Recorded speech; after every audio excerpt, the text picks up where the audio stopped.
foreclosure to walking you through the process of becoming a first-time homeowner, Tayla makes real estate easy. With your best interests at heart, knowledge of the market, and a passion for people, Tayla is dedicated and motivated to serve you. Good rising, good afternoon, good evening, or good night. I am Tayla Andre, and I am determined and dedicated in assisting you in all of your real estate needs. Give me a call at 617-459-0041. Again, that number is 617-459-0041. Or you can email me at TAYLAANDRE@thumbprintrealty.com. Paid family and medical leave is here. And if you're an employee in Massachusetts, you probably have questions. How does PFML work? When can I start using my benefits? How do I apply? Is PFML really for me? There is one place to find your answer. mass.gov/PFML. It's time to get to know paid family and medical leave. A message from the Massachusetts Department of Family and Medical Leave. You are enjoying the miracle of radio. Radio. New England's #1 urban Caribbean music. Radio. Spark FM. Good rising, good afternoon, good evening, or good night. I am Taylor Andre. Waking up with Taylor Andre has absolutely nothing to do with the time of day we link up, but about waking up your third eye with unorthodox conversations leading to universal consciousness. I feel good. I feel great. I feel wonderful.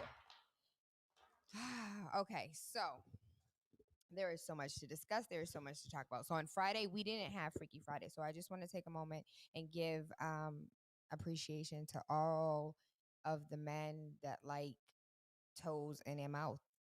Appreciation to men that moan when they eat you out. Appreciation to men that just touch every inch of your body because you want to be touched.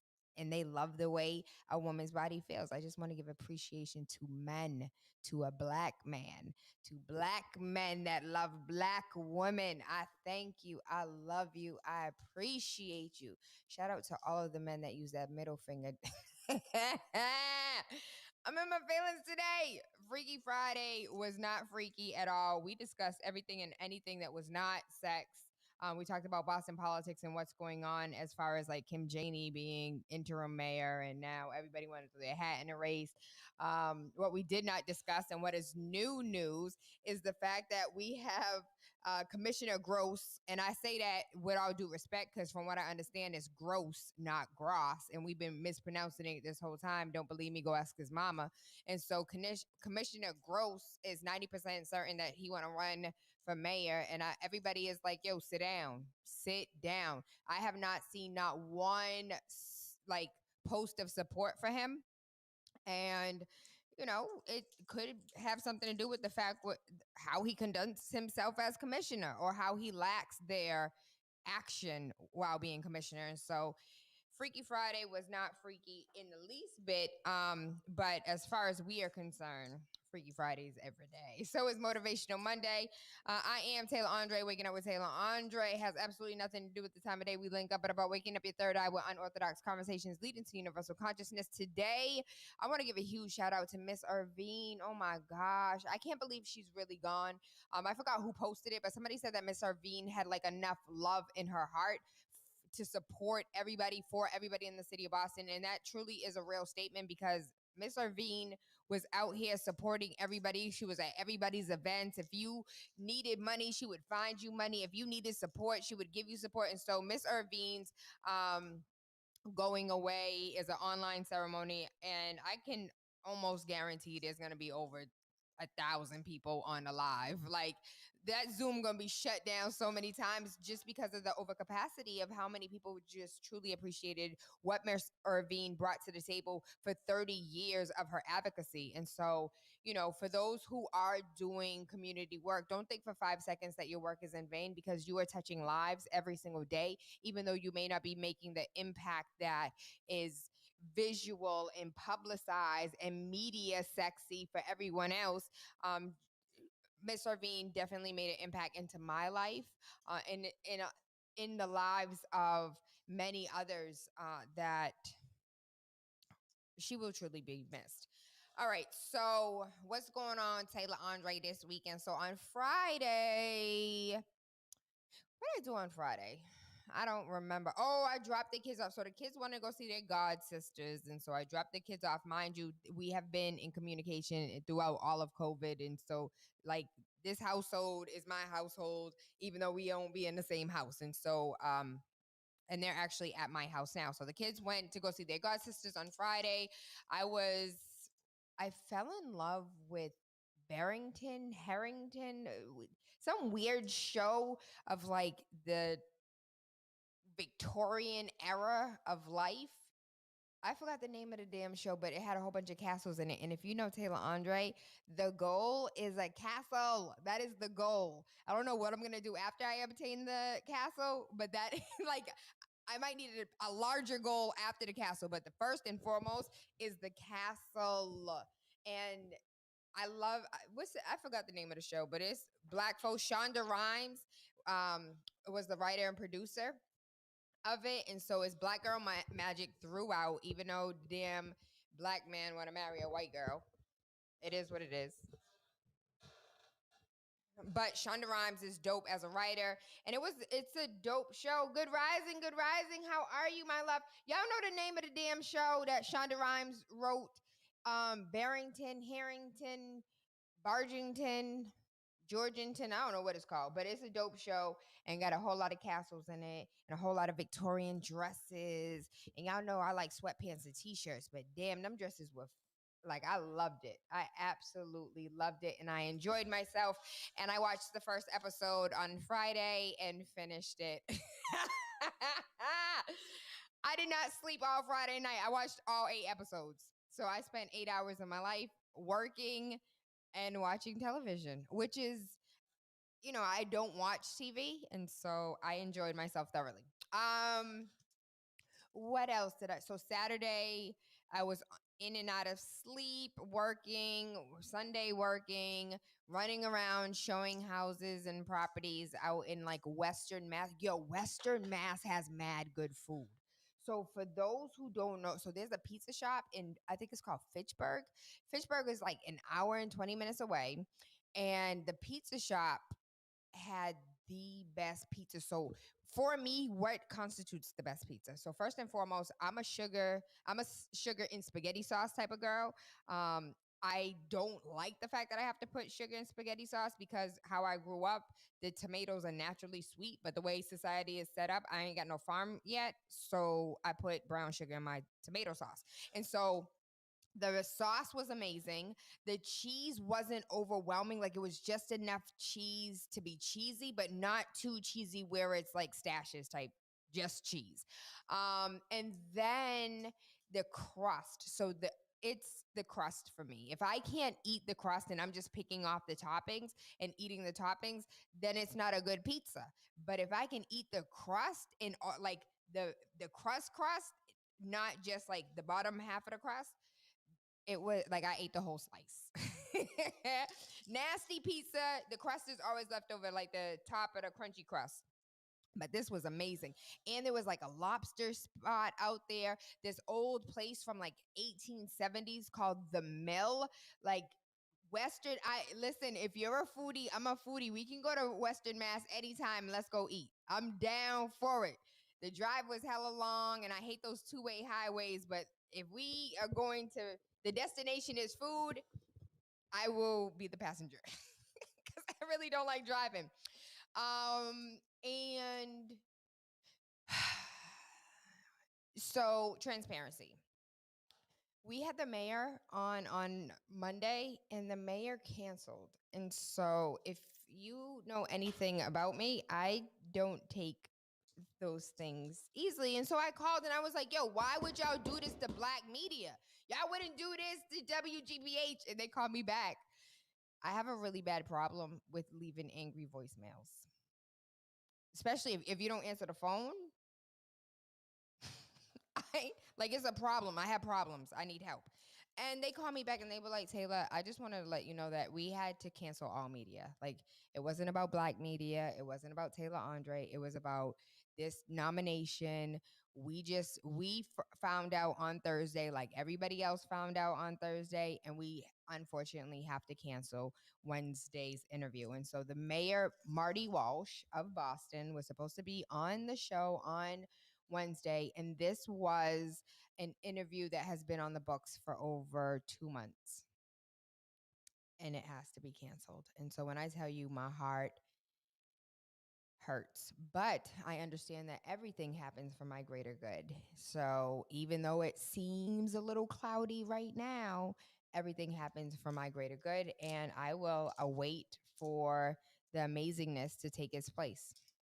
With that being said, as far as news is concerned, all of us are angry. All of us are upset. No one is happy. They are finally asking questions about the coup, because that's exactly what it is. It's a coup. And there was 5 times more arrests during the Black Lives Matter peaceful protest than there were during an actual riot. I have feelings. We'll leave those there. The end of the reading glasses. And so you guys know I am a technology buff. I love everything that makes life easier for us, but I hate it when it's used for like warfare and insanity. And so the tunnable spectacles can adjust their strength in the turn of a dial, and they were unveiled at the CES 2021 Tech Show. I think I want to go there next year. The VOY glasses featured a small dial at the base of each arm. Wearers can simply turn these dials to adjust the strength of the lenses. They are $79, which is a lot cheaper than my damn $400 glasses that don't do this. And they can change focus from -5 to +2 in a matter of seconds. This week, the glasses were awarded a 2021 Innovation Award in the wearable technology category at the Consumer Electronics Show. And so I am super excited about this because, as you get older, you do have to get you some readers, and they're 99 cents at the dollar store, 125 at, everywhere else. And it's dope to me that now you don't need to get readers. You can have your glasses that you wear all day long, and then you just turn a little thing like do do do do do do do, and all of a sudden you have your readers. And so congratulations to the founders of that. I would like to say, if you have an idea, follow through with your idea. I had an idea, I sat down, I mapped it out, and I went ahead and patent pending. I now have a patent that is pending for something that has never been created in the history of the United States, the history of civilization, and I am the first. And so that I never thought that I would be an inventor, but I am, and so can you. So if you have an idea, let me tell you. So the As Seen on TV? So there was this one time I was really, really high, and I dropped the blunt, and I was sitting in the car, and I dropped the blunt over there where the seatbelt thing is, and it was mad hard to reach. And I'm like, yo, the car about to set on fire. Like, how do I get it? Have to jump out the car, move the thing up, go from underneath and pick it up. And I was like, yo, what if I made something so there is no space between the driver's seat and that console, or the passenger seat and the console? Yo, what was it, 2 years later? Just thinking out loud. 2 years later, As Seen on TV, it's like, no more trying to, your cell phone falls, the pen falls, your money falls, no more falling in between the cracks. And I was like, yo, $9.99 As Seen on TV, that could have been me. If you have an idea, please take it to the market. This little piggy went to market, and all of your ideas can too. The Capitol Police chief, who quit following the riot, accuses House and Senate officials of hindering efforts to call in the National Guards, as it is revealed that the FBI visited some of the extremists before unrest and warned them not to travel. So outgoing Capitol Police Chief Stephen Sons reveals that he asked for the National Guard to be on hand before Congress and joint session, but it was denied. He asked that the House and Senate sergeants at arms to bring in the guards. House Sergeant at Arms Paul Irving said he wasn't comfortable with the optics, the way that it looked, for them to bring in the National Guard, of formally declaring an emergency before the rally. Senate Sergeant of Arms Michael Strenger. So I guess the House has a sergeant of arms, the Senate has a sergeant of arms. He reportedly suggested Son informally seek out the guard contacts and ask them to be on alert just in case. In Wednesday's riot, Son's 1,400 officers on duty were outnumbered by an army of 8,000 pro-Trump demonstrators breaking into the Capitol. In a call with the Pentagon, Son begged for backup, but Director of Army Staff Lieutenant General Walter E. Piatt didn't like the visual of what it would look like to have the National Guard at the Capitol. It has been revealed that the FBI visited extremists before the Wednesday riot and urged them not to travel to D.C. And so on my tax-paying dollars, on your tax-paying dollars, the FBI flew out to these crazy people's houses and say, hey, yo, we don't want you to go to D.C. What type, do you understand that type of privilege? Do you understand that there is never Dave Chappelle? Y'all remember that Dave Chappelle episode when he was just like, the white man, what was it? So the white man was in bed with his wife and the police came and they shot the dog and they took him to jail. He went straight to jail and then they knocked on Dave Chappelle's door. He was like, listen, I'll be there on Thursday at 4:00, and it's like the time passed and it's Thursday at 4 and he ends up showing up like Friday at 2. And so that's real life, where you can just turn yourself in and make your arrangements and move money around and talk to who you need to talk to so that all of your orders are fair, and then you get to turn yourself in. And so can you imagine the privilege of just like, hey, yo, I'm going to need for you not to go to the state. I'm going to need for you not to go to the Capitol on Wednesday. Oh, well, I think I'm still go. Oh, well, okay. And you don't get arrested. You don't understand that level of, you do not get how frustrating that is. Angela Merkel calls Trump's permanent Twitter ban problematic and says the freedom of opinion is a fundamental right. And so I would really like for us to discuss this. Trump is crazy. He is absolutely bat-ish crazy. He's been crazy for a really long time. This is nothing new. Who he is who he's always been. This is you know who you're dealing with. And we knew who we were dealing with when people elected him. And so I would like to say that, did he incite violence? Absolutely. Proud Boys stand back and stand by. When he said, we're going to the Capitol, get ready, inciting violence. Absolutely. But I do have a problem with, and have had a problem with. So prior to Trump, I can't tell you how many times Facebook done put me on a 24-hour ban, done put me in timeout for something I posted. Your timeout didn't make me think about anything but how unjust it is for you to take a look at my post and to see that it doesn't fit your criteria, but there is no contact me now for me to rebuke or not repent, for me to rebuke or what's it called, for y'all to review that somebody made a mistake. Somebody was in their feelings and blocked me, and now for 24 hours, for 7 days, for 30 days, I can't do anything. That's been problematic from jump. So it's not just Trump. It's not all of the social platforms. It's problematic for my freedom of speech. If I'm not saying I'm going to kill you or I'm going to blow this up, if I'm not, that little voice was just like, well, that's exactly what he did do. But he didn't, though. But he did. And so is it problematic that Trump incited violence? Absolutely. Is it okay for us to have completely banned him? I think not, because that tweet or the tweets in which he put out that incited violence could have very well, just like many of my posts and others' posts, have been deleted, have been removed, have been taken down, do a timeout. They ain't never put Trump on timeout before. Why y'all didn't put him on timeout when he was talking crazy 2 years ago? Why you didn't put him in timeout when he first started talking crazy, when he first got in and they let him get a hold of Twitter? Why y'all didn't put him on hold when he wasn't even using the president of the United States and he decided to use Trump? That's when they really should have blocked him. They should have blocked the Trump aspect of his social media, and then he would have to fall in line and do protocol where Barack Obama had his. And then he had the president of the United States. Michelle Obama had hers. And then she had FLOTUS. And so that's what it is.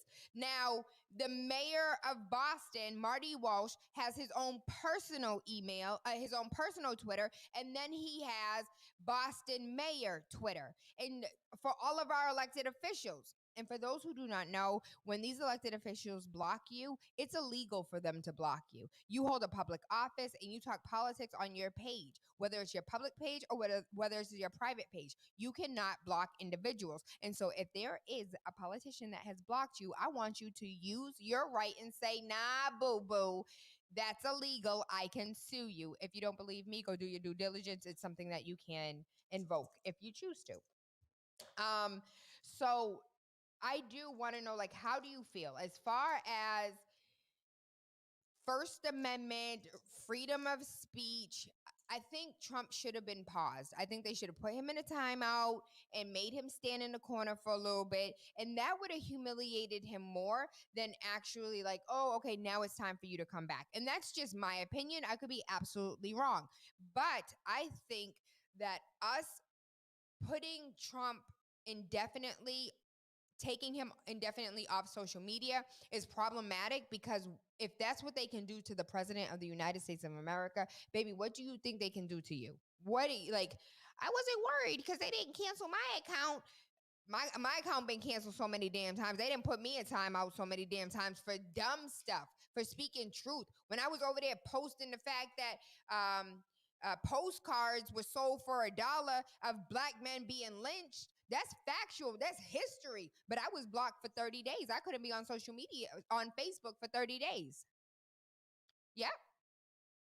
This was in the beginning. In the beginning, if you saw the video, you know what I'm trying to say. But in the beginning, there was like a lot of censoring, a lot of censorship. They just freed the nipple on Instagram because that was a big thing. There was a huge movement. Free the nipple, show the titties. Ain't nothing wrong with nipples. If men can show their nipples, women can show theirs. I know that there was a huge ban when I was pregnant with baby Rain, and I was like into like a lot of maternity. I was trying to watch natural births. I was trying to see like, what are we going to do when this child needs to be born? Followed a whole lot of doula pages who were showing natural birth and like the birth of a child, and all of them were banned. Like they got deleted. That's problematic. Rob said that it was a setup. It absolutely was a setup. Let me get to because I could sit here and talk about my opinions all day. But Angela Merkel, a Merkel spokesman, said that freedom of opinion is the fundamental right. Especially in the United States, it's in our freaking Constitution. And she said Twitter cited a risk of further incitement of violence in their reason for the ban. And Parler was also taken down from Amazon and iOS. And Parler was a freedom of speech platform, sort of like a Facebook, but not really. And a lot of Trump supporters were utilizing it for their rally cry and getting themselves to congregate together as far as the anarchy at the Capitol. And so they canceled the app. They muted a lot of people for inciting or thinking that they're going to go ahead and incite more violence. I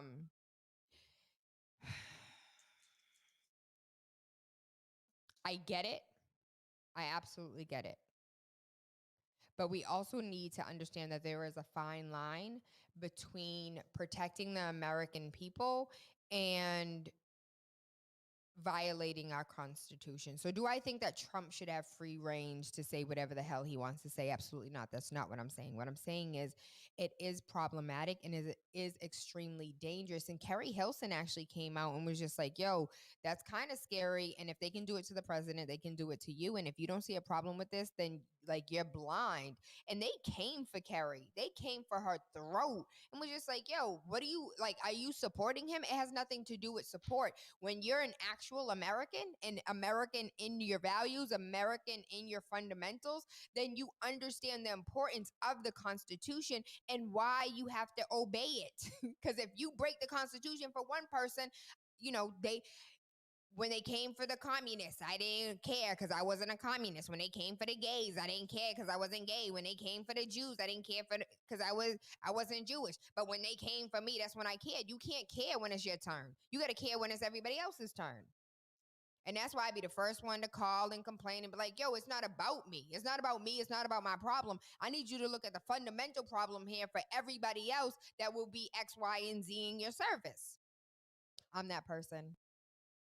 U.S. vaccine strategy needs to hit reset. An ex-FDA director slams Operation Warp Speed as 27,000 COVID patients die in the first 10 days of 2021, and daily death toll tops 3,000 while states throw out unused shots. So the former FDA director, Dr. Scott Gottlieb, said that he believed the country's current strategy for administering coronavirus vaccines is not working. They need a complete reset and they need to come out with another strategy. Let me tell you something. Had you put the vaccine in Black women's hands, 90% of the country would have been vaccinated by now. Why? Because we got that Black girl magic and we know how to get things done. Period. We don't need none of y'all help. We got this. He said that in order for Americans to receive the vaccine faster, all doses of the vaccine should be released at the same time and not held back for people receiving a second dose weeks later. He also believed logistics need to improve with the injection being made available almost everywhere, from every big box store to stadiums and regular neighborhood pharmacies and doctor offices. You can go to CVS today and go ahead and go get you some vaccines. You can also get a free flu shot. Listen, if the government giving out anything free, I learned in the first day of business class, there's no such thing as a free lunch. And so if you giving out free vaccines, there's something that come with that. But I also believe that for people who actually want the vaccine, though I'm not one of the ones that want it, I do think that it should be made available in a Walgreens, in a CVS. You should be able to go to Foxborough Stadium, just like they were doing with the COVID test, and having you line up and get in line. And you should be able to stay in your mother car and get the shot through the window. It's nothing but a damn jab. Ain't nothing but a little Here's my license. Here's my information. Here's whatever it is that you need. Stay in the car. Doot. Keep it moving. I don't understand what the problem is. Unless they want more people to die. But that's just the conspiracy theorist in me. The U.S. has vaccinated 8 million Americans despite 22 million doses being shipped out nationwide to states. Some hospitals said that they've had to throw out unused vaccine shots because not enough people in priority groups are coming to receive them. When I want, hold on. We're going to go ahead and pay these bills. When we come back, I want to play this video for you of... he wasn't a prime minister. He was a politician in Jamaica talking about something. We're gonna let America in Canada figure this out, and then we'll see if it's safe. So we gonna pay these bills. When we come back, I'm gonna play that funny ass video for you because it was hilarious, and I want y'all to laugh like I laughed. I am Tayla Andre. You are tuned in to Spark FM Online, TaylaAndre.com, Spark Online, SparkFMOnline.com for everything Spark. We got dope what are we at? 32 personalities, including our DJs. We have over 25 shows, and we have a dope-ass station. Share with your friends, like, subscribe, push it through to everyone you know. Bomb music, hip-hop, reggae, soca, name it. We got you all the way, holding you down. Igniting the airwaves. Spark FM. Things may seem a little bit different now, but your health remains a priority. With the Massachusetts Health Connector, you can stay happy and healthy. Whether you're employed or have recently lost your job, you have options to stay insured. Visit mahealthconnector.org to compare health insurance plans and choose the one that's right for you and your family. Open enrollment ends on January 23rd. Visit mahealthconnector.org or call 1-877-MA-ENROLL. That's 1-877-MA-ENROLL. Are you tired of renting and need more of your own space? Are you getting stressful letters or calls from the bank? Does your home require expensive repairs and you just don't have the funds to fix them? Regardless of whether you want to buy or sell, Taylor Andre of Thumbprint Realty is here to help. From saving your home from foreclosure To walking you through the process of becoming a first-time homeowner, Tayla makes real estate easy. With your best interests at heart, knowledge of the market, and a passion for people, Tayla is dedicated and motivated to serve you. Good rising, good afternoon, good evening, or good night. I am Tayla Andre, and I am determined and dedicated in assisting you in all of your real estate needs. Give me a call at 617-459-0041. Again, that number is 617-459-0041. Or you can email me at TAYLAANDRE@thumbprintrealty.com. Paid family and medical leave is here. And if you're an employee in Massachusetts, you probably have questions. How does PFML work? When can I start using my benefits? How do I apply? Is PFML really for me? There is one place to find your answer. mass.gov/PFML. It's time to get to know paid family and medical leave. A message from the Massachusetts Department of Family and Medical Leave. You are enjoying the miracle of radio. Radio. New England's #1 urban Caribbean music. Radio. Spark FM. Hey, I can't find him. He was so funny when he was just like, oh my gosh. Who did I send it to? That's what I'll do. I'll play it for you thing. Miss Barbara, you here? I don't see you, Miss Barbara.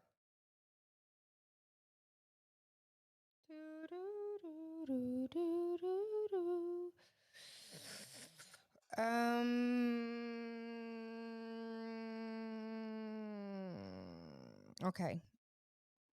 Pause. So the first thing we need to do is to let me play this song so I can work out some kinks real quick. I love Shinsia. Can somebody please go tell Shinsia I love her? Oh my God. If I was a man. It would be problems. It really would. I'd probably have about 30 kids. But you know what? I would take care of all of them, though. I'd be a great dad.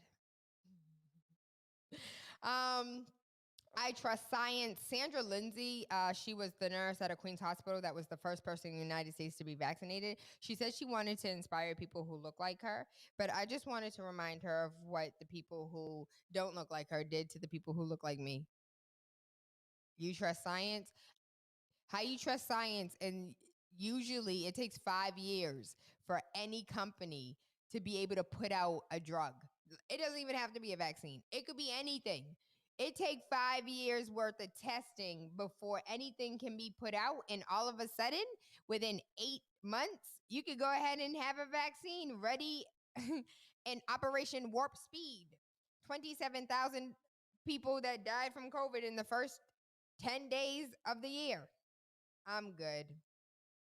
You can keep that. So turning by his ex-wife, a retired Air Force lieutenant colonel pictured with zip ties in the Senate chamber is slapped in the face with federal charges after his ex phoned the FBI as Nashville bartender, 30 years old, who attended the Capitol riot with his mom, is also arrested. I love this. Yes, please. Arrest every single last one of them.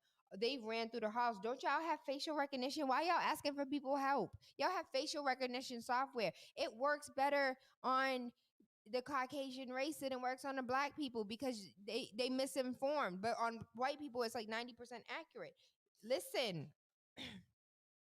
I want all of them to be arrested and on federal charges, and I want them to get the same amount of time that black men were getting in the 80s for a dime bag. That's what you want to ask me what I want? That's what I want. For all. Oh no, come. You can come. I love my mentee. The former wife of the retired Lieutenant Colonel Larry Rendell Brock Jr., 53 years old, called the FBI's National Threat Operations Center on Friday. And hold on, my soul is telling me if there's ever a time in which you feel like an interaction with the police happened and you don't like the way that interaction took place, or like an undercover cop or what have you. If at any point in time you do not want to go to internal affairs within the police department because you feel like there's some effery taking place, you can always contact the FBI and to make a report with the FBI. So a lot of people don't know that you don't always have to, it doesn't always have to go to the police. You can come anytime, my love. All the time. Monday through Friday, 11 a.m. to 1 p.m. As the intern, you're allowed to be in the studio. Okay. So I just want all of them to be caught and get the maximum amount of penalty. I want them to let them feel this and let this hit so different that you will never think about storming another thing again. And do you know how many? Let me go to the article that talked about Colin Powell no longer wants to be a Republican, but Colin Powell has been a Republican for as long as Black people been like when Black people used to be Republicans. That's how long he been a Republican. So Black Capitol Police officers that said that the MAGA mob were racist terrorists who repeatedly used the N-word while attacking cops during the siege. 2 Black U.S. Capitol Police, who are considered the USCPD officers, said that they were racially abused during the riot in Washington last week. One officer said that he was called the N-word 15 times during the ordeal. He was reduced to tears after recalling the crowd calling him a racist ass terrorist. The officer said that he was shocked to find cops from all over the country among the crowd who reportedly flashed badges and said, "We're doing this for you." Another cop said he was forced to engage in hand-to-hand combat with some of the crowd as officers were outnumbered 10-1. He said that rioters carrying Blue Lives Matter flags were punching and kicking him. Both officers said the response would have been different if the rioters were Black.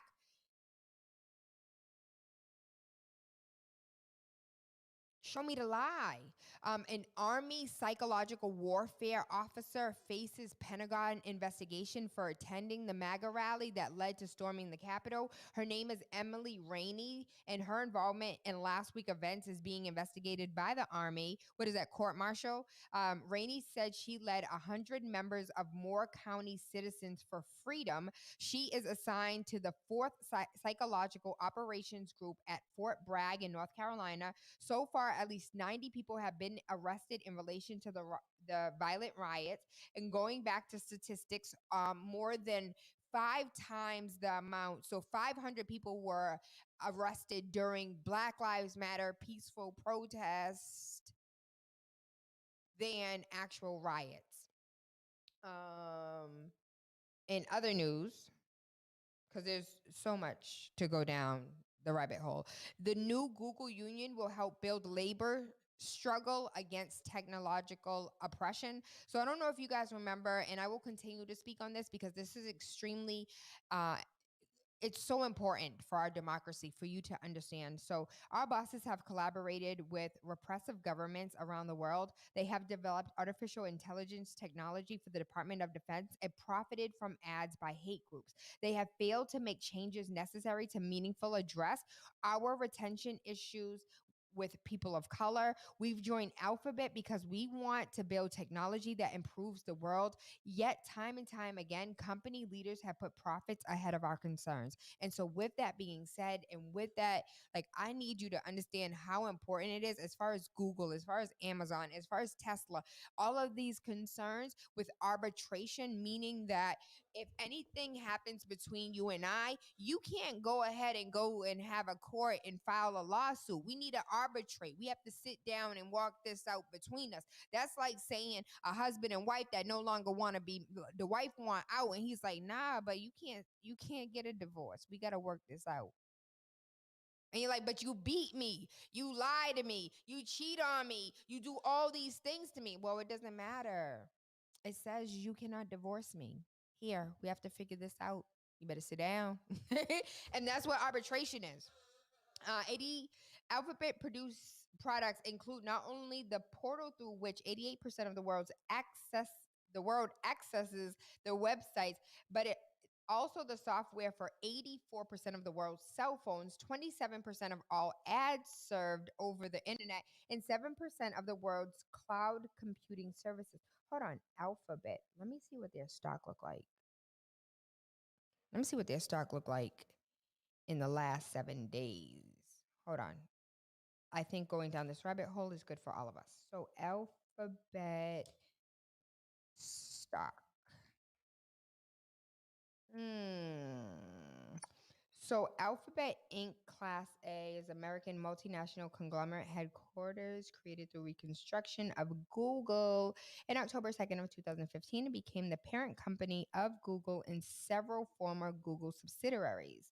And so for the last 5 days, they were at $1,720. They are currently at $1,769, and that's in the last 5 days. And the last month, they're actually declining right now. Microsoft's cloud will now help Alphabet, Tesla, and Facebook stocks have decreased ever since Trump has been blocked off Twitter, really. And Twitter has decreased as well. Interesting. So how many times is just like, not bootleg. We are going to boycott. You see, boycott actually works. When you actually boycott folks, it works. Because their stock is going all the way down. Now imagine we actually did that with other things. You know, businesses that don't support Black Lives Matter. A woman said that an armed resource officer showed up at her house unannounced in order to confront her 15-year-old daughter about a failing grade. Hi, Miss Barbara. I'm going to bring you in. Give me a second. Let me finish these news. Give me a second. A parent of students attending a Missouri high school expressed concern after an armed school resource officer showed up unannounced at a woman's home on Monday to confront her teenage daughter about failing grades in ceramic class, not even math or science. The officer knocked on the door of Portia Outen's North St. Louis County home to speak with her daughter, a sophomore at Rittenor High School, about a failing grade in a virtual class. She told reports that the officer arrived at her home around 8:30 a.m. on January 4th without warning and questioned her daughter about work she was supposed to turn in for class. I couldn't keep my eyes off his firearm, she said. The officer is from a St. Anne's Police Department and is the member of the wellness team. If you a member of the wellness team, you need to come bearing wellness. Ask me what I need. And did I eat today? Do I need some food? You don't come up with a firearm. The team works in pairs with counselors and social workers to check on students flagged for chronic absenteeism and academic issues or behavioral problems. The officer was accompanied by a guidance counselor who did not speak during the visit. Outen didn't learn the woman was a guidance counselor until after the visit. First and foremost, had this been redone in the first place, the police officer would have stayed his ass in the car. The guidance counselor would have been the one to get out the car to have a conversation with the daughter and with the mother and ask, what's going on? What is it that you need? First and foremost. And that's why when we say defund the police, so I had a conversation with Steve, what's your last name again? You know who I'm talking about. And he came on the show, and he is a resource officer and carries a firearm in school. And he was like, T, you just don't know. Like, some of these kids need a damn gun in the hallways because they got a gun in their bag. They got a gun behind their back. They got a gun in the damn bushes outside the school. Like, you don't understand, like, not all schools are safe, and you live in a fairy tale. You live in Narnia, Tayla. Not everything is like peaches and cream. These kids live real lives, and guns are necessary. But when you have an abundance of guns and absolutely no guidance counselors, yeah, these kids have no one to talk to. They have no one to take their frustrations out. They have no adult to guide them. That's what a guidance counselor is, right? Dr. Chris Kilbird, the superintendent of the schools for the Rittenor School District, said there have been 1,500 similar house calls since August. The presence of an officer is triggering. Yes, it is. We've gotten that feedback now, so it's the responsibility on us in this specific situation to act differently, he said. House calls are about positivity, offering resources and highlighting where there may be need for improvement. But that's not the case if you watch the video, because the parent said that this was like a scare tactic. The implication of the police showing up to your house is like you've done something wrong. And it's like if you've not done anything, it's that feeling of something is criminal is happening here. It appears in the Black community there's an extra need to show up for as far as like intimidation or act as if you are bringing fear in the presence. And this was from the president of John Bowman, the president of the NAACP chapter. I am unwilling to accept the intimidation and over policing of a child on minor issues such as a grade. And I totally freaking agree. And so we have so many other stories that I could be reading. Somebody said, "This is America." Don't let no. But what I would like to do is introduce you to, hey, Miss Barbara. So Hi, how Barbara are is you? so dope. She is absolutely amazing. I have known Miss Barbara for what, like 5 years now? And she was working at BNN and she was the producer. She was teaching you how to put all of your feelings on screen and how to talk like this and move like that. And so I was good before, but Miss Barbara made me better. How are you, my love? How you feeling? I'm doing good. How are you? Oh, hold on. There we go. Can you hear me now? Yeah, I don't have my earbuds. I didn't realize I needed them, but I can hear you. Okay. So what I'll do is I'll just go ahead and mute myself, so there's no echo. You guys can hear an echo, yes or no? I gotta mute myself. We'll wait for them to respond. How are you doing, Miss Barbara? I'm doing well. I'm doing well. I was listening to CNN on what they were doing with the Trump vote. They're trying to get him out, as we know. I don't think Pence is cooperating. I think he's decided he don't want to have 2 cents and the 5 cents, but he's already so deep in it. I don't know what's going to happen. But anyway, that's what I was doing as I was waiting for you. No worries, no worries. Miss Barbara, can you please bring us back? So for those who don't know, this is an Emmy Award winning woman that we got in our presence right now. So don't let the humbleness fool you. My baby got an Emmy somewhere in that house. Miss Barbara, let's take why media for you? Why did you choose media? How did you get into media? And why is media important now more than ever? I often say that I didn't choose media, media chose me. I started totally by happenstance. I was working as a financial administrator for Elma Lewis at the time that I came over to WGBH. And Elma Lewis has been was my mentor from age 8 until the day she died. So at this stage in the game, I guess I was 21, 22. I was just finishing up dancing in her dance company. Dance is my first love. And I was doing some financial administrating for her, but feeling really sort of frustrated because I wanted to be in the arts, but I wasn't sure exactly what. I was good, but I wasn't great. And to make it in New York, you have to be great. The competition is crazy.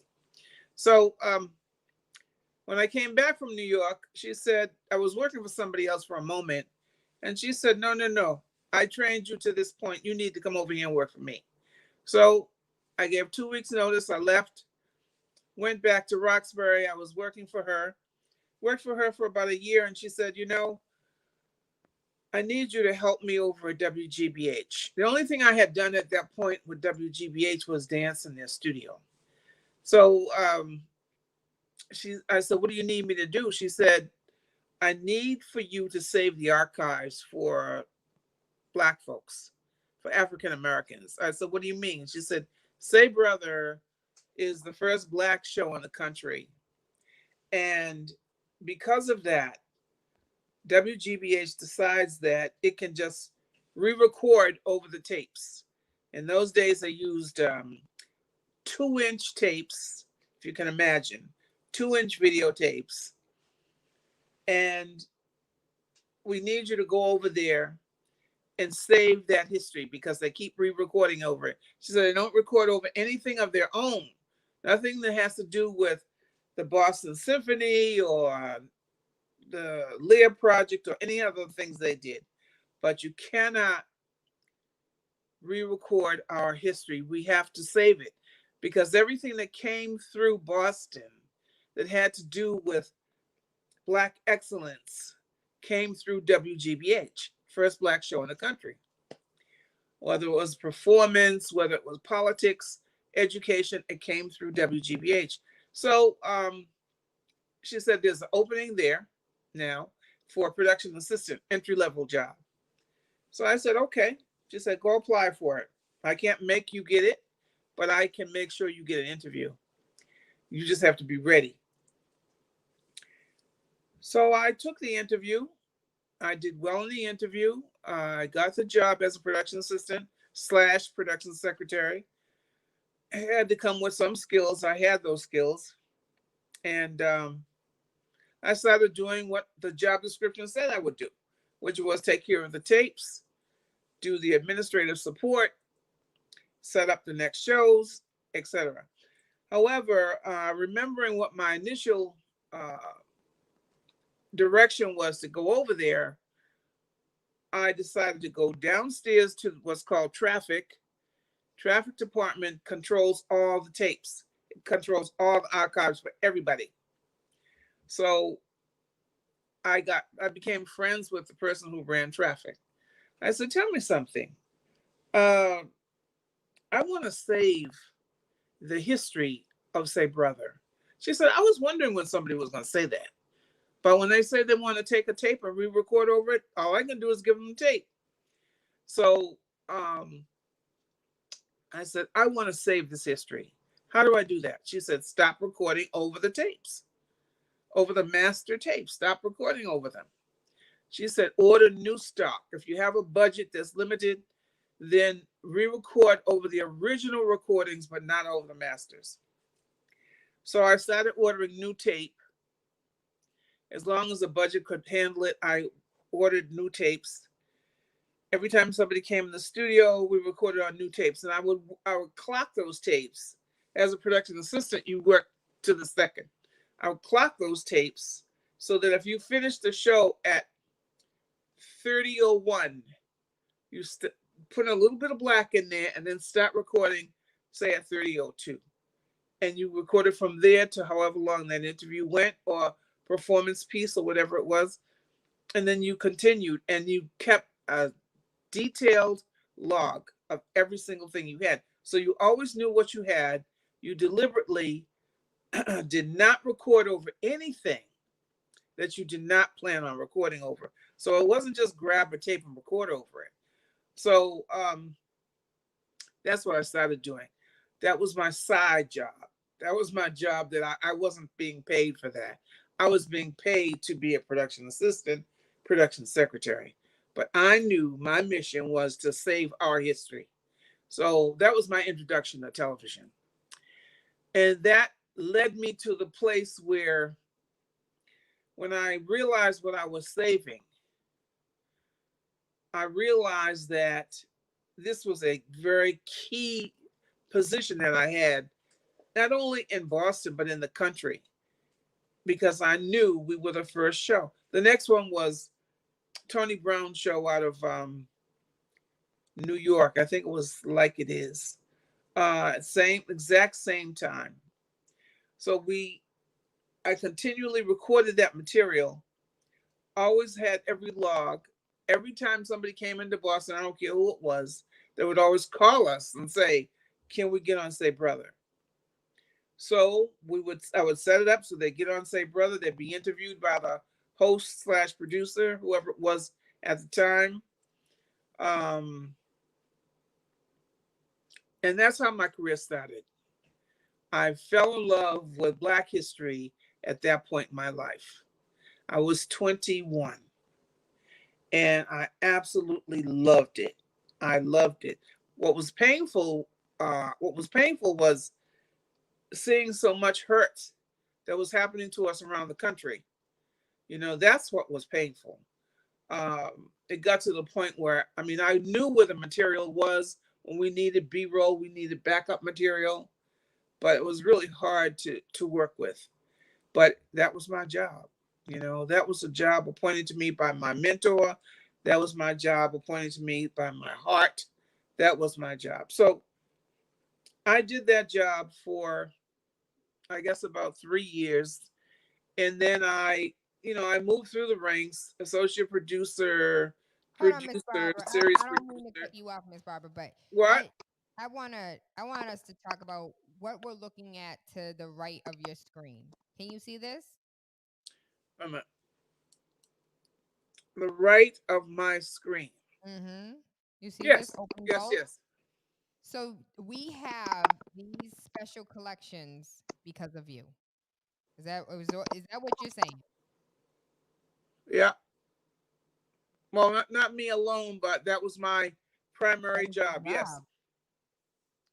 What was your favorite show? Mind you, you were just recording Your things. voice sounds like it's underwater right now. Oh, hold on. I said, what was your favorite job? What was my favorite job? Like the favorite show. What was the favorite show that you recorded? That I recorded. Oh, wow. What a question.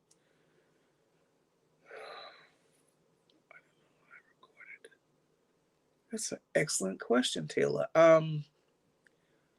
I've done so many shows. It depends upon what year you're talking about. Old Brother. Just Old Brother. What's the best Old Brother show? Say Brother. Say Brother. What's the best Say Brother show? Well, there are shows that were phenomenal that I produced. There were shows that were phenomenal, produced by many people before me. I said I came in at entry level, so we had people like John Slade, Marita Rivero, Tapa Carew. All of those people produced incredible work, myself included. I can't pick one show. I can pick maybe 3 or 4 shows. We did an interview with Maya Angelou, which was incredible. I absolutely loved that show. We produced a show with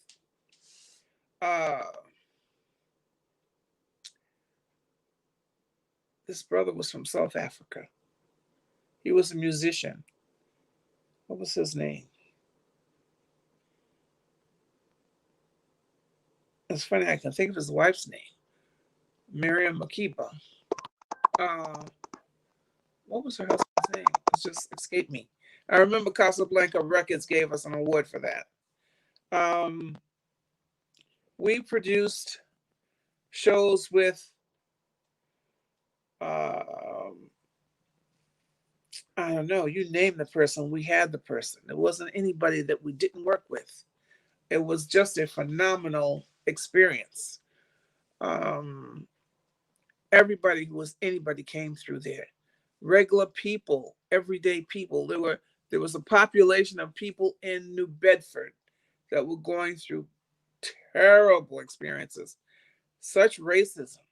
And we had the people that were rioting and picketing and boycotting. We went to New Bedford and we shot that. That was one of my most favorite shows. What's funny is that turn around maybe 20 years later, we repeated a segment of that show, and one of the men that was on the steps of the city hall in New Bedford asked me not to repeat that show anymore because he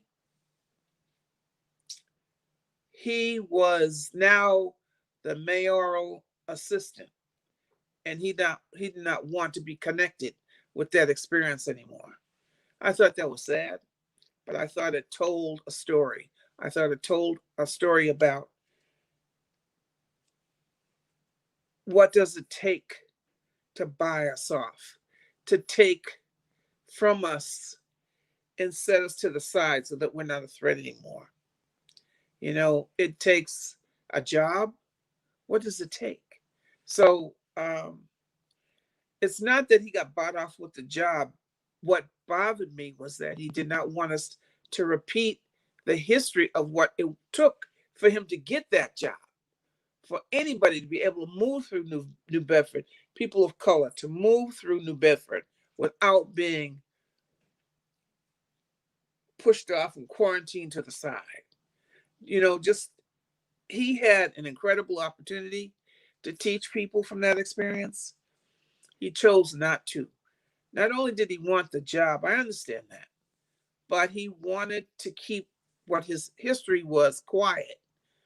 I will die talking about our history. That's how I'm wired. I thank God that I'm wired like that. And I think I'm wired like that because of my parents, my mentor, Elma Lewis. I just think I'm very fortunate. So when I go back to your original question, Dick Gregory taught me a lot. He came in and out of Say Brother often.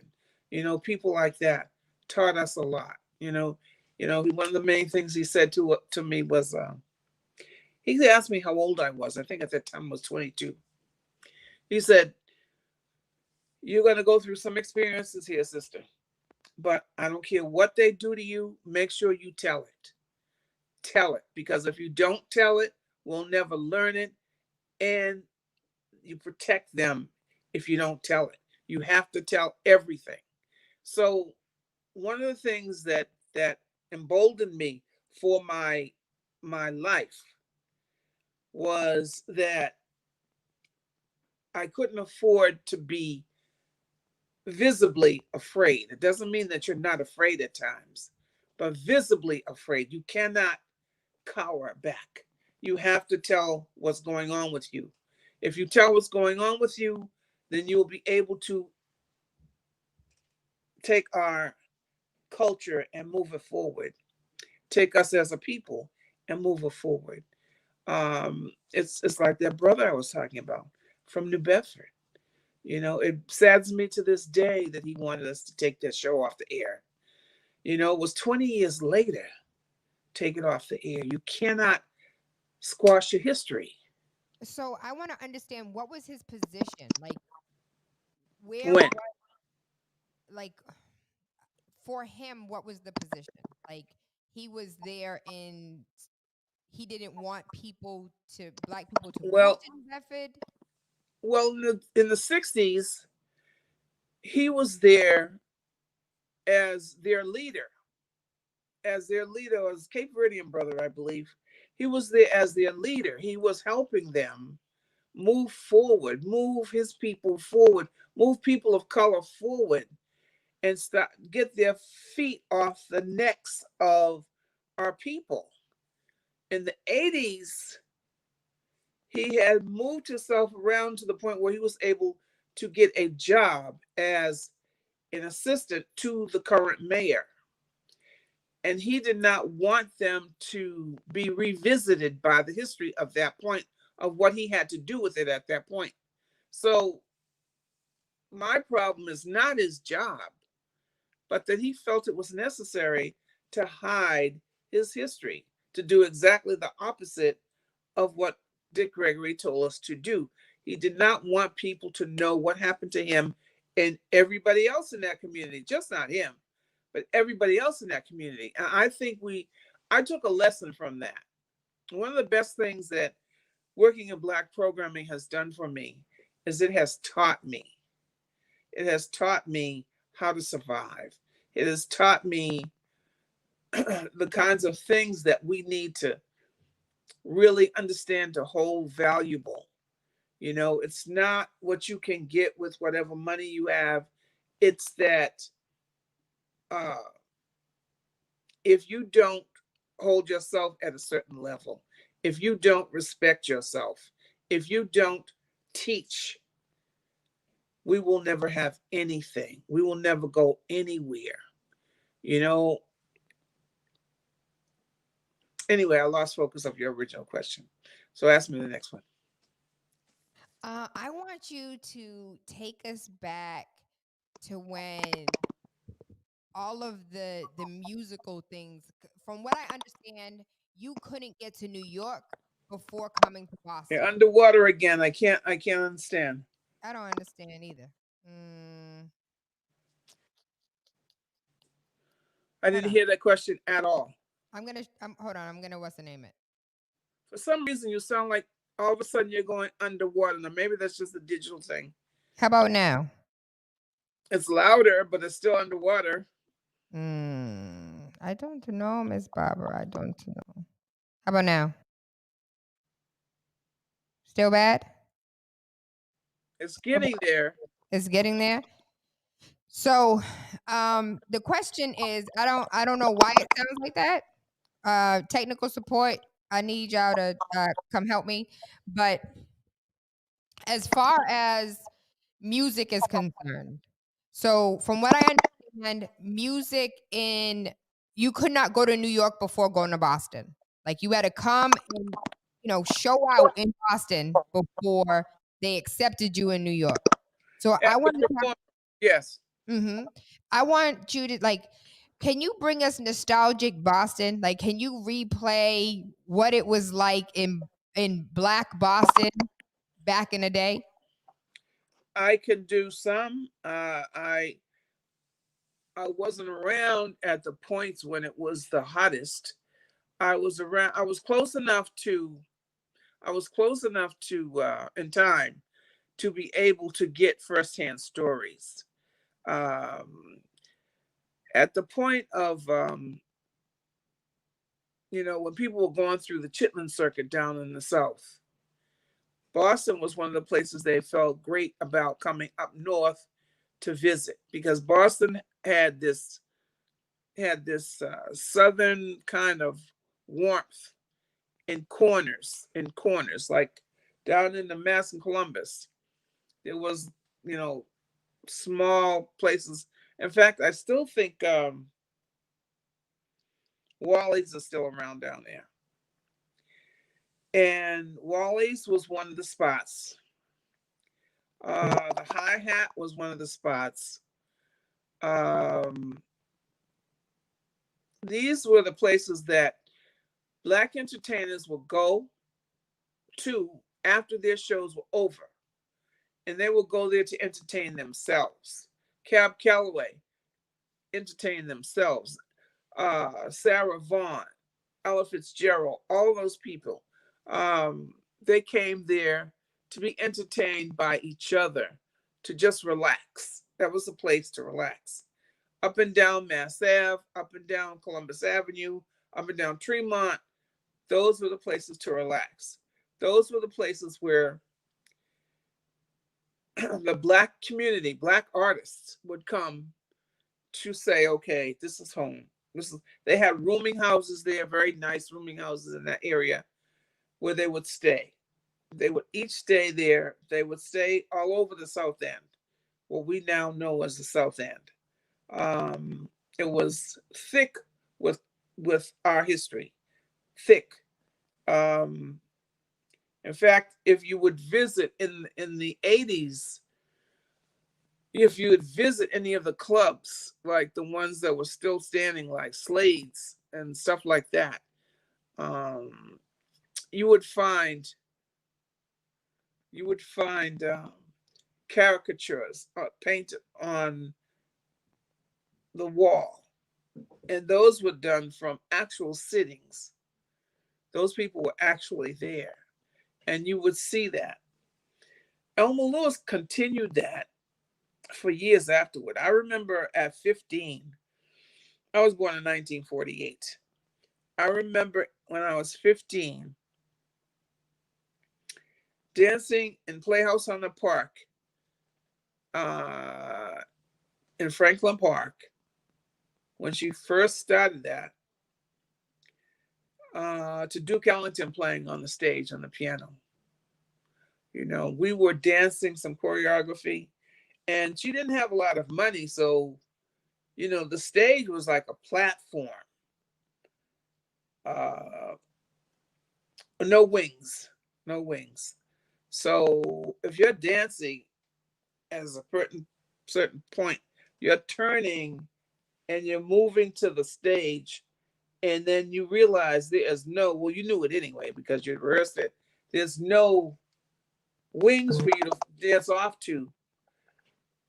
You're going to fall off or you're going to jump off.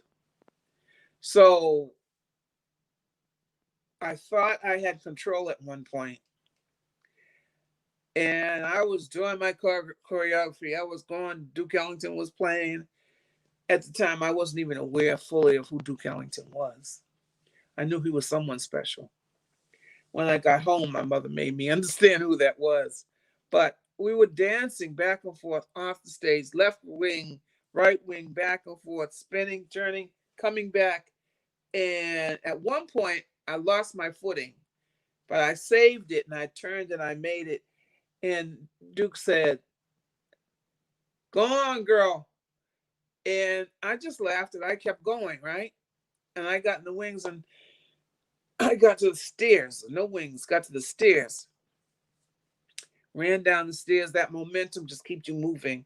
You ran down the stairs. And Miss Lewis said, "Write that in your diary." I said, "Write what?" He said, "Go on, girl. Do you know who that is?" I said, "It's Duke Ellington. Write that in your diary. It'll mean something to you later." So I did. I didn't really have a diary, but, we kept notes, books.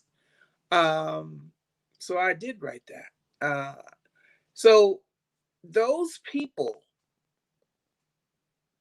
everybody wasn't at that level of Duke Ellington, but they were all supportive of each other. They were in the Duke Ellington band. They were in Cab Calloway's band. These people were there. They were, I can't even think of the names of all the people. I can just see their faces. That Boston was the place where they would come and perform downtown for everybody who had the money to go downtown. So you know who that is without me saying that. And they would perform downtown, and then they would come back uptown and stop in the South End and make themselves at home. The only place that I know is still around is Slade's and Wally's. And there were like 20 places, 20 at least, all spread out throughout the South End. There was a little club, a little bar. It was a bar that they took down supposedly for I-95 when it was supposed to be coming through, which Chuck Turner and a lot of people back in those days stopped it because they were cutting right through Roxbury, in the middle of it. But that was Conley's. And that was across from Lennox Street Project. No, Ruggles Street Project. Ruggles Street Project. Which now I believe belongs to Northeastern, or a good portion of it does, for the housing for their students. So we have had a lot of history like that. It was very exciting to have. And starting in 1968 was when Say Brother started. And starting in 1968, that's when people started coming right through Say Brother. They wanted to be on television. They wanted their own people to see them. Those who couldn't afford to be downtown or for whatever reason were not in the clubs up in the South End, they came through Say Brother. So Say Brother's archives are now in what GBH calls the vault. And that vault has material of our lives, of our history, that need to be in a vault. What's sad is that we can't, as a public, gain access to it. You can't gain access to it. The only way you can gain access to it, you can go over there. You can request an appointment to go over there and say, what I'd like to do is screen X show. If you know the name of the show, you know roughly when it was produced or who produced it, they'll find it for you. And they'll run it for you. But that's the only way you can get to see it now. They'll put maybe a minute of something on on the internet. And that's it. You can't get past a minute. So many people have contacted me and say, how do I see the rest of this? Got to call WGBH and you have to make an appointment and you have to go there. They will not let you take it out. They will not let you make a copy. They won't let you do any of that. So why? That. Why? Why what? Why Why? won't they let you? Yes. Why? No, that's a question for them. That's a question for them. I think it's because they know its value. They want to keep it. Maybe they want to keep it for reasons that we don't like they don't want us to have that level of history moving about the community. Maybe they don't want us to have it. Now, I don't know who does get access to it. I just know who does not ever have access to it, and that's us. Now, I guess maybe if you agree to buy it, I don't even know if they can sell it. They don't have the rights. They don't have the rights themselves to run anything on the air. They don't have the rights.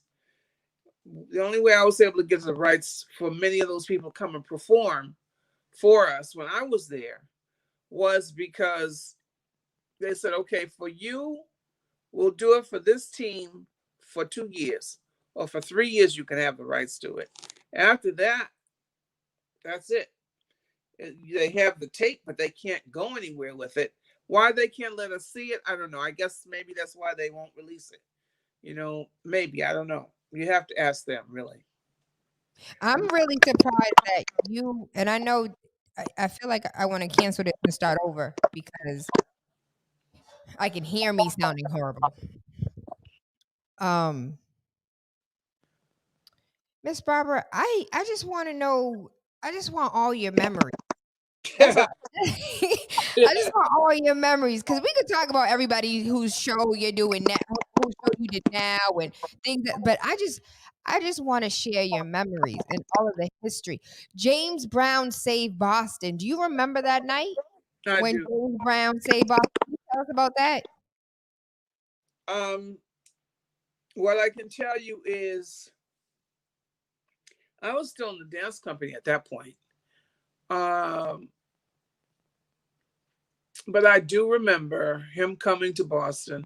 There was a big concert down at the Boston Garden. And it was sold out. And they wanted him to perform. But 1968, April 4th, you know what happened that day? They assassinated Martin Luther King. That's when everybody went nuts. I mean, nuts. And they torched and burned and stomped and carried on I remember them from Grove Hall all the way down to just before they hit downtown. And when they did that, they went to the Mayor White, I think it was, Kevin White. And they said, look, we got to do something. They're torching and burning Boston. They're getting ready to come downtown where we are. Now, we got to stop them. So what they did was they said, we need you to do this concert, to shut it down. We need you to shut it down. Get them entertained and get their attention off of what happened today. And we need you to perform. And he did. He performed for them, for us. And it quieted down. But it was, you could hear them yelling. You could hear folks yelling and screaming from the audience. From Boston Garden. It was full of people. It was a different Boston Garden than we have now, but same area. But he was able to get people to quiet down. They did. They stopped looting. They stopped burning. They stopped torching Grove Hall.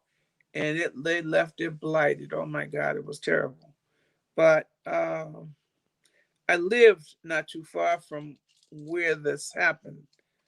where I could hear the yelling and the screaming and smell the fire.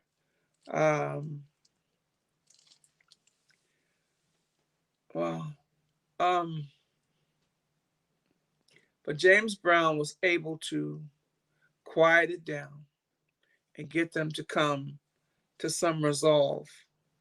It was a clever move. It was a very smart move. I don't know if it will work again, but it worked that day. So that's what I remember. What do you remember about the historic? Oh, underwater again. Oh gosh. Can God come please fix this? God, can you fix this, please? I want to talk to Miss Barbara. Can you please fix this? What? Can you hear me now? Now I can hear you right now. Okay. So can you tell me about the riots of the 70s when it came to education and busing in Boston during education? I can tell you a little bit. What I remember most vividly then, I was actually producing then. And I remember sending my film crew out there. We were shooting in film, 16 millimeter film. And I remember sending my film crew out there to South Boston. South Boston. A very different South Boston than we have today. Mayor Menino saw to that. He decided he was going to make it multi-ethnic, multicultural. So as people migrated here, he started sending a lot of people to South Boston, to the projects over there. But at that point in history, it was very white, very, very white, very poor, very white, very Irish, of Irish ancestry. And MECO was in full force. Was it MECO or was it something else? They called it something else. In full force. And they moved the kids outside of their own respective districts. That wasn't MECO. That was something else. They moved it outside of their districts. And you had to go to school in another neighborhood. So a lot of the Roxbury kids ended up in Roxbury, and Dorchester kids ended up in South Boston. Terrible time. Those kids had to lay on the floor as those buses went up the main drag. You couldn't believe it. These were parents of little people, just like was on that bus, on those buses. I say bus because there's one particular bus that stays in mind. They threw like Molotov cocktails, fire bombs in the buses. They threw rocks in the buses. They tried to hurt those children any way they could. They were children. They didn't know. All they knew, they were being driven in the bus to school. They had nothing to do with nothing. They hurt a lot of children. That was pure hate. That was pure hate. The bus drivers got hurt. The children were traumatized. I wouldn't be surprised if some of those kids were still in therapy right now. Some of those men and women were still in therapy right now. That was a terrible time. The footage that came back from that was just heartbreaking. Not one of those people were arrested. Not one of those people were held accountable. Not one. Can you imagine what would have happened if those children had come to Roxbury and attacked like that? No way. You'd never see those people. Those people throwing those fire bombs and bottles and rocks. You'd never see them again. But that's what they did to our kids. And they did it every day. Every day there was school and those kids were bused there. They did it every day. And until 1976, when they wrote the modification of the Desegregation Act, did it start to slow down somewhat. The modification of the Desegregation Act, it started to slow down somewhat. It didn't stop it,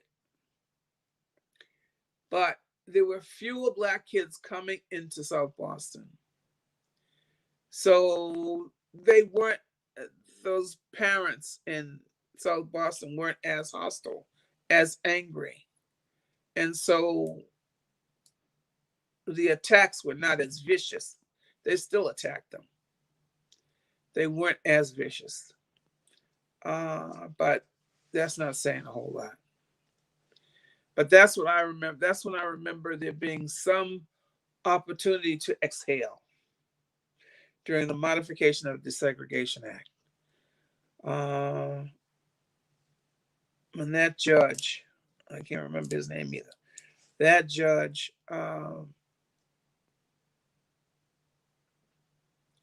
executed that modification, and the attacks became less. Did not stop, but they became less. And it was still hard for those kids. We had interviews, MOSs, Man on the Streets, who called them. We had interviews with those children. It was heartbreaking. Yeah, that's what I remember. From you answered my next question about saying that it happened every day, and there were the iconic photo that we have of the white man with the flag pole rushing at the Black man. It looked like that flagpole would have killed him. Not even he went to jail for assault. That was on City Hall Plaza. I don't know if he went to jail or not. I don't remember. That was a different period. That was a different experience. That was City Hall Plaza, which is where it is now. Even though they threatened to change it, they did not change City Hall. It's still where it is now. That big open space there. He came across the mall with that flag. And yes, he was going to be, what makes me think of them running up on the Capitol steps. Those people did not have any regard for anybody going up those steps. They were going in. I don't know what they would have done with those senators and House of Representatives. I don't know what they would have done if they had gotten a hold of them. But that's what it makes me think of. And that man with that flag, he did not care. He did not care. He could have taken that man's head off. He did not care. And I know he went to court. I do not believe he did any time. He may have paid a fine. I know we'd have to research that. I'm sure it's easy to research. He may have, but he did not do any time for that. Absolutely not. So, Ms. Barbara, you gonna beat me because we were supposed to pay these bills like 2 minutes ago, but I didn't want to interrupt you talking. So we're gonna go pay these bills, and when we come back, we got more with Ms. Barbara. We're talking about the history of Boston. We're talking about, I want to know what questions do you have? Ms. Barbara is over here sharing truth, knowledge, and history. And I love it. Y'all know this is what I do for a living and for fun. But we're gonna go ahead and pay these bills, and we'll be right back. Let's start with the big question. Who are you?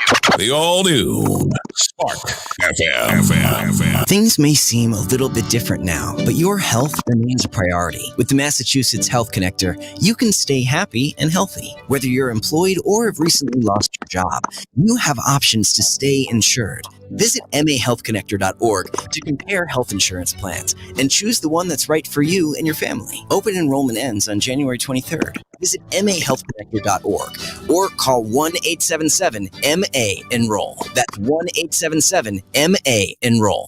Are you tired of renting? Need more of your own space? Are you getting stressful letters and calls from the bank?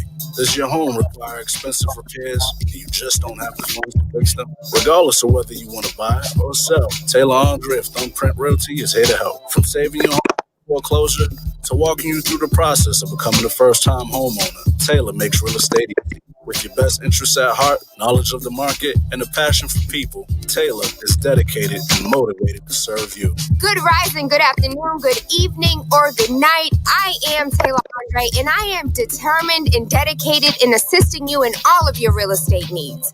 Give me a call at 617-459-0041. Again, that number is 617-459-0041. Or you can email me at TAYLA@thumbprintrealty.com. Paid family and medical leave is here. And if you're an employee in Massachusetts, you probably have questions.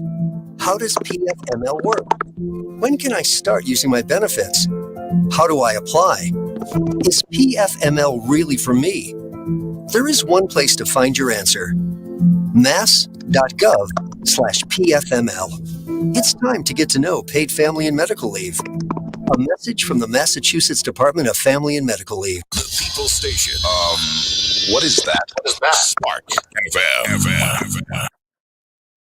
Good rising, good afternoon, good evening, or good night. I am Taylor Andre. Waking up with Taylor Andre has absolutely nothing to do with the time of day we link up, but about waking up your third eye with unorthodox conversations leading to universal consciousness.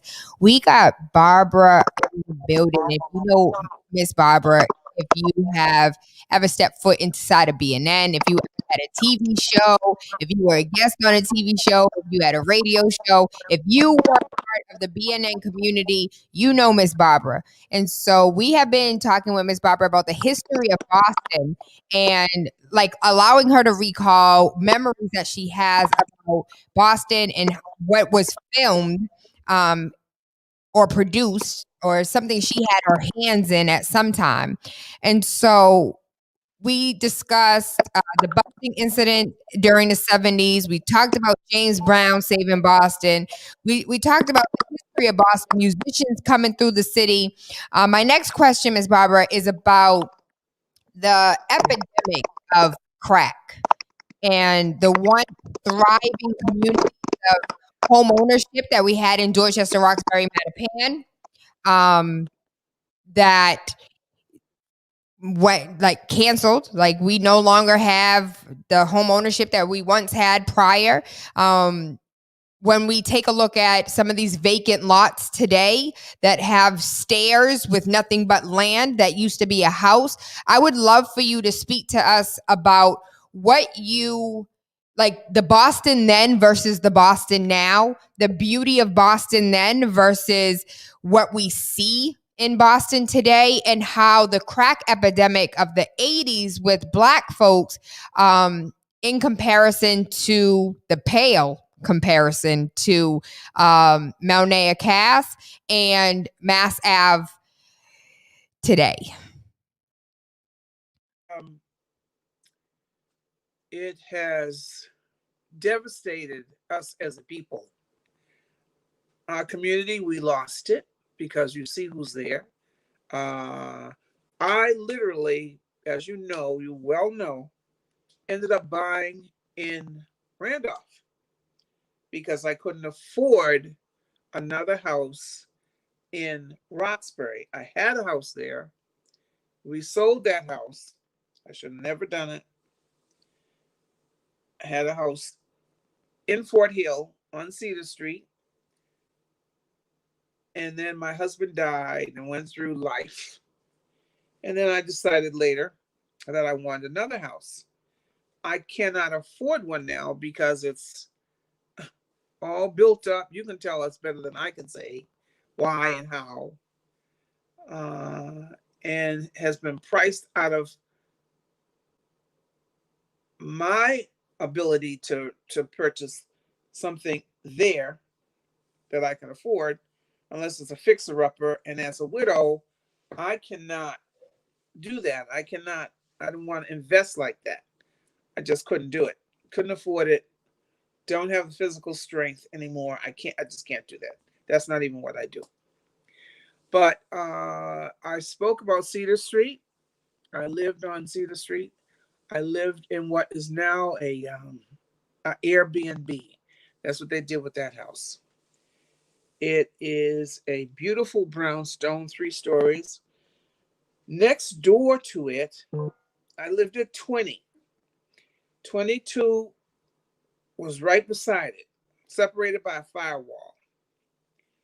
Every day, this woman would knock on my door. No, I can't say every day. Maybe every 2 days. She would knock on my door and ask me if I had a potato. This woman's face, I mean, she was a small, petite thing already. She was so crack infested. The only way I can describe it is that I felt like I was looking at a skeleton with skin over her. I think every dime she got, she put in the crack. She was renting that place next door to our home. And I remember my husband saying, "Why do you keep giving her a potato every dime? Why?" I said, "I can't see this lady go hungry. I can't see her go hungry." One time I offered her a bag of potatoes, 5-pound bag. You know what she said? She said, "I'm not going to take it because I'll sell it.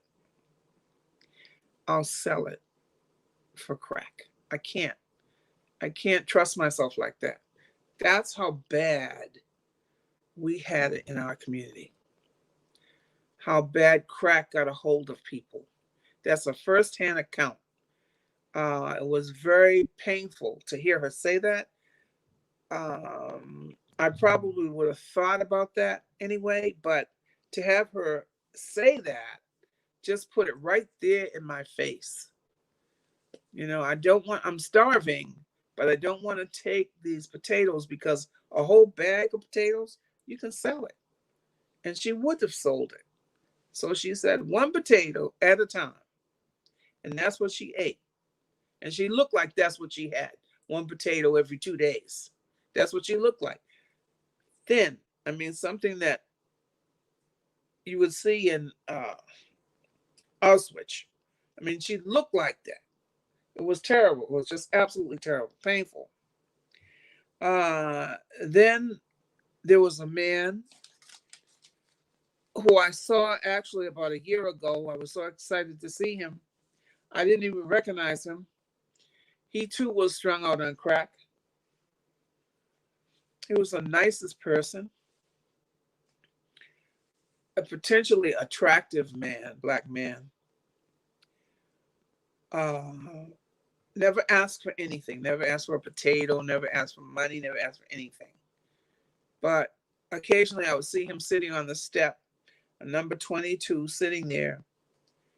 And I don't know what he was waiting for. I never asked. But he was sitting there, and he would come outside, and he too looked like death was pending in the wings, very close. I saw him about a year ago. That was in the 80s. I saw him about a year ago. I guess 2018, 2019. Must have been 2019.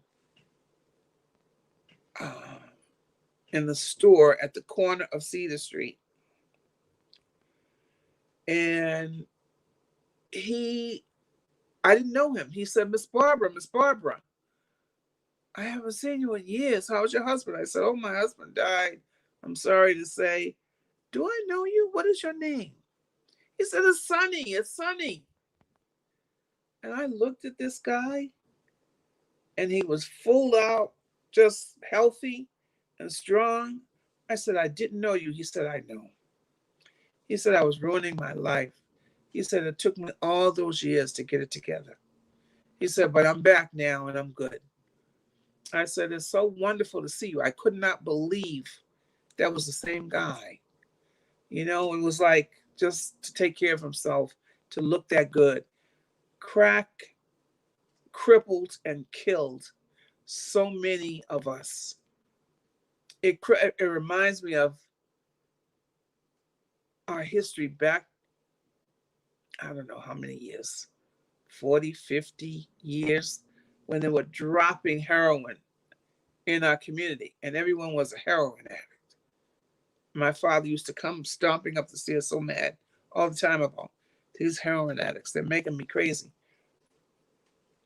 What they looked like then, it was a repeat. They looked like that again, but from crack. You know, it was a blight. It was terrible, absolutely terrible. And I don't know if they have better control over that now. I seem to feel so, but I don't see it every day.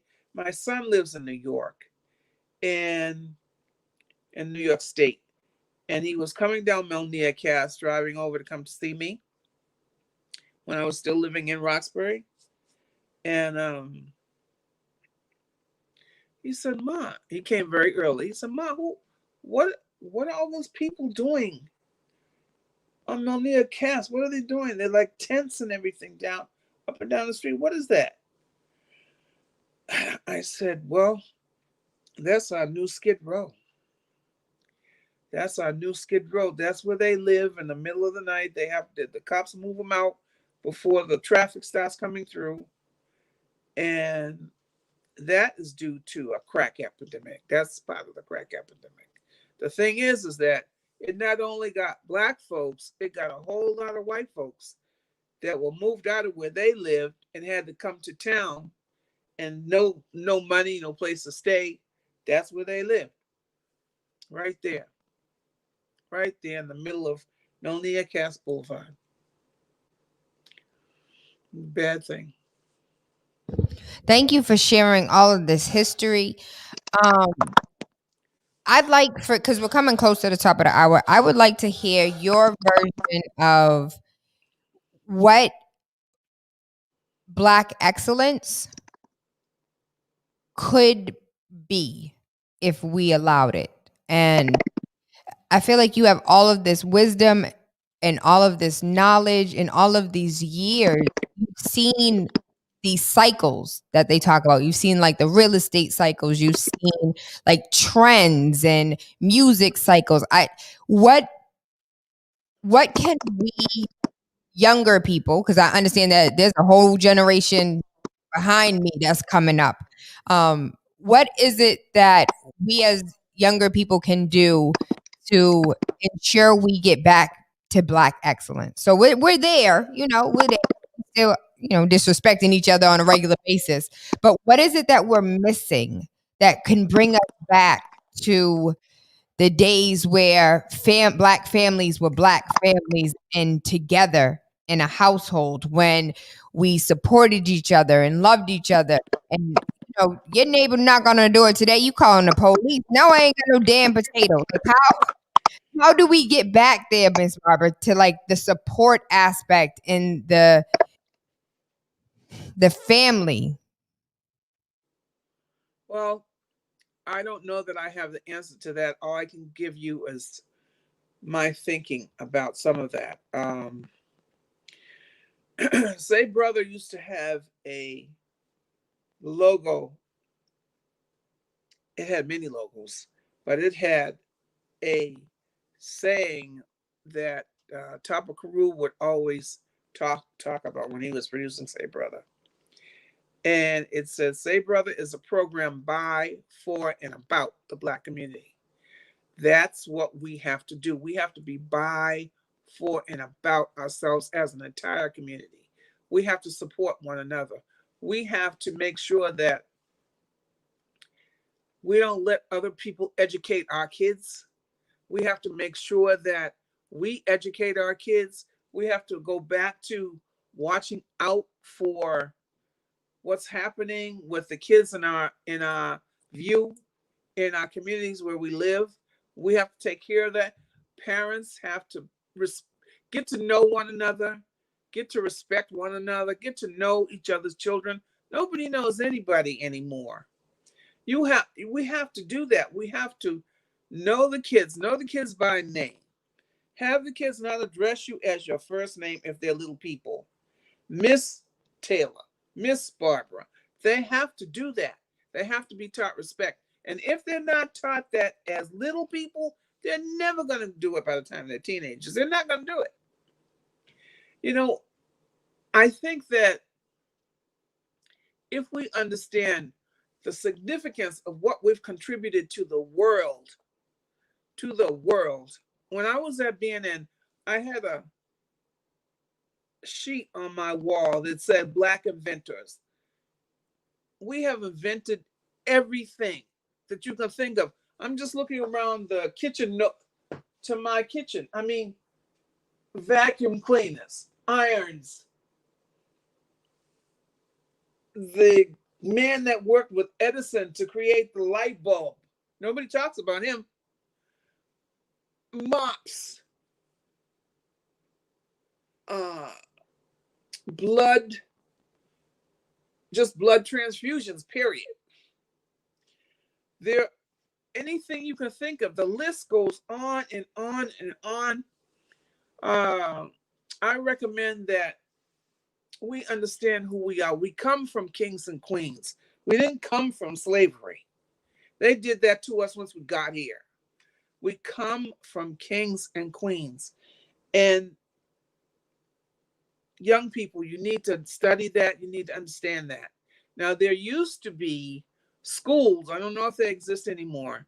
I know they existed when I was over at GBH. Schools that taught Black history, you know, just like the Jewish schools that teach Jewish history. And they had to go there. The kids have to go there every week. Every week, I think it's a Saturday, whatever day they can go every day, every week to learn their history. We used to have Black schools where women and men would teach our kids our history. People like myself that understood the history were there, can teach you firsthand, have books that can support what's being said, can really enhance what you're learning. There was a professor at Harvard who taught African American history. He has died, but it's people like that. You don't have to have a PhD to teach it either. I mean, you had to either be there or it was passed down to you. All you have to do is a little bit of research so that you make sure what you're passing on is accurate. But we have to care enough to look. We have to care enough to look. If we care enough to look, then you'll be enhanced by what you know your history is, and you want to keep that going. You just want to keep that going so that everything we care about is by, not everything, but most of the things we care about is by, for, and about us. You know, if we don't do it, it's not going to be done, and we can't pass it on. So, Miss Barbara, let's pretend that you are not the guest of the show and that you are the producer of the show. And because you are the producer of the show has come to a close. I would like for you to talk, Tayla, about the show. What could I have improved? What I could have done better? And what did you enjoy? Well, Taylor, I think you did an excellent job. You hit me with questions from all over, things I kept saying to myself, why didn't she tell me this ahead of time? So I could have researched this and I could have given names here and I could have researched that. But, you know, I never would have told you. So you did exactly what you're supposed to do. You don't tell the person what the question's going to be. You just hit them with it as it comes to you, or make sure it's in the area that you think they would know something about. You did exactly what you're supposed to do. I'm very proud of the way you handle your shows. I've listened to them for years. I've watched you for years. If BNN ever reopens, I really would hope you go back in there and produce some more shows for the community. I don't know what else I would have done differently. I guess if you knew a little bit more about my personal background, I probably would have did something about travel and how it's changed or affected me, changed my life or affected me. Done something about, I said my love for dance was my first love. Maybe I would have explored that some more. But you did an excellent job.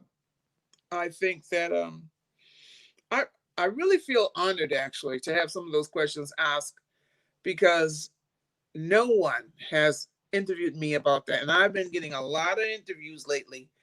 And I don't know quite why, what that means, but I'm glad it happened. Maybe it's because I'm past 70 now. I'm 72. So I guess it has something to do with that. And I'm glad you're getting it now while I'm alive and I can give it. I don't have to try to piece it together after I'm gone. So you got it. I've been interviewed lately about Elma Lewis a lot. The Elma Lewis Center at Emerson has something called the Elma Lewis Center, and they've created a circle called the Elma Lewis Legacy Circle. And it consists of a lot of people like myself who have some direct contact to Elma Lewis. And right now we're all doing interviews. They've assigned different staff and students to us to interview us about our particular angle with Elma Lewis. And I think that what's come out of that is material that's going to be put up in the archives. So anyone wanting to know about her or her life and her contributions can learn that in short sync bites. I think that with all these interviews I've done, hopefully people can do that with my material. I don't know what to do with my material. Hopefully that becomes something that you all can use. But you did an excellent job, and I want to thank you for that. I love you so much. I appreciate you. You inspire me more than you know. And I was unaware that dance was your first love. And I did want to explore that, but I wanted to explore that personally. That's a story that I want to hear from you. I want to be selfish. I don't want to share all of you with all of the world. I want some stuff for myself. But I do thank you, Miss Barbara. We have come to the top of the hour. I love you. I appreciate you. I am going to give you a second to say any last words to any of the babies that are watching you. No, I think your audience is a very fortunate audience, and keep listening and watching Tayla Andre. I am Tayla Andre. Waking Up with Tayla Andre has absolutely nothing to do with the time of day we link up, but about waking up your third eye with unorthodox conversations leading to universal consciousness. I thank you. I love you. I appreciate you. And I hope you guys have an amazing day. Mwah.